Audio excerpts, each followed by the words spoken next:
1st, nearly a month after mudslides closed Highway 58, Caltrans is taking a look back at the storm. And 23 ABC's Jessica Harrington tells us what Caltrans workers thought after seeing more than 100 cars trapped in the mud. Jessica? Jackie, this is the area where less than a month ago cars were being turned around by what Caltrans is calling the 1,000-year storm, meaning the chances of it happening in a single year are 1 in 1,000. The aftermath of that storm is something Caltrans workers say they've never seen before and did not expect.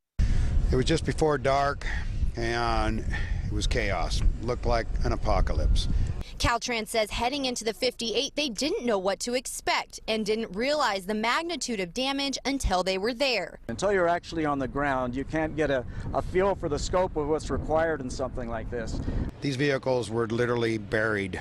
We found vehicles underneath the mud. They say during the first calls back to request more help, other workers asked if they needed a loader. And at that point in time, I realized, they really don't understand how big this was. Caltrans teamed up with Granite Construction, which they say is unusual, but it was necessary to handle the mess. Their equipment is loading our trucks, our equipment is loading their trucks, and we're all moving material around.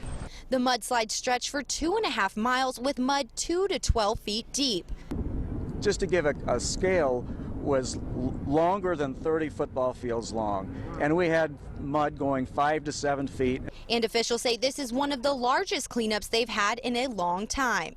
This is the single biggest event in District 9 for the last 15 years. Officials say they didn't know what to expect when the mudslide happened, and they aren't sure what exactly to expect for the future. This event and others that we may anticipate this year in Niño conditions, the scale of it was much greater than I had imagined.